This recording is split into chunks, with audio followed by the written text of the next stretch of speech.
నమస్కారం న్యూస్ 9 టీవీకి స్వాగతం. హైదరాబాద్ మహానగరంలో పెను సంచలనం.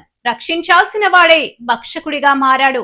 ఏటీఎంలో డబ్బులు నింపాల్సిన చేతులే ఆ క్యాష్ బ్యాగ్స్ కే ఎసరు పెట్టాడు. ఏకంగా 17 లక్షల రూపాయలను అప్పనంగా దోచుకుని ఓ డ్రైవర్ పరారైన ఘటన ఇప్పుడు నగరంలో కలకలం రేపుతుంది. కంచె చేను మేసిన చందంగా జరిగిన ఈ భారీ చోరీ పోలీసులకు సవాల్ విసురుతుంది. ఇక వివరాల్లోకి వెళ్తే రెయిన్ బజార్ నుంచి సంతోష్ నగర్ వెళ్లే ప్రధాన రహదారిపై ఈ సినిమాటిక్ క్రైమ్ జరిగింది. ఐఏఎస్ సదన్ పోలీస్ స్టేషన్ పరిధిలో ఏటీఎంలకు నగదు సరఫరా చేసే క్యాష్ వ్యాన్ డ్రైవర్ ఈ ఘరానా మోసానికి తెరతీశాడు. ఎవరూ ఊహించని విధంగా వాహనంలో ఏకంగా 17 లక్షల రూపాయల క్యాష్ బాక్స్ ను దర్జాగా తీసుకుని ముందుగానే ప్లాన్ చేసి పెట్టుకున్న ద్విచక్ర వాహనంపై పరారయ్యాడు. ఇదంతా క్షణాల్లో జరిగింది.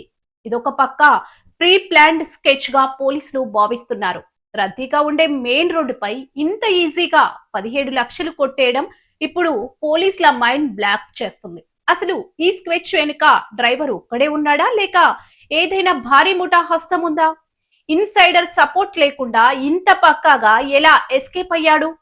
ఐఏఎస్ సదన్ పోలీస్ స్టేషన్ లో కేసు నమోదైంది. కిలాడి డ్రైవర్ ను పట్టుకునేందుకు ఏకంగా ప్రత్యేక బృందాలను రంగంలోకి దించారు. ఉన్నతాధికారులు డ్రైవర్ ఏ రూట్ లో పారిపోయాడు, ఎక్కడికి వెళ్లాడు అని తెలుసుకునేందుకు ఆ ప్రాంతంలోని సీసీటీవీ ఫుటేజ్లను పోలీసులు జల్లెడ పడుతున్నారు. మరి ఆ 17 లక్షల దొంగ పోలీసులకు చిక్కుతాడా?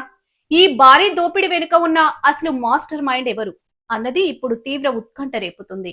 ఈ కేసుకు సంబంధించిన ఎక్స్క్లూసివ్ అప్డేట్స్ ఎప్పటికప్పుడు మీకు అందిస్తూనే ఉంటాం. చూస్తూనే ఉండండి న్యూస్ 9 టీవీ.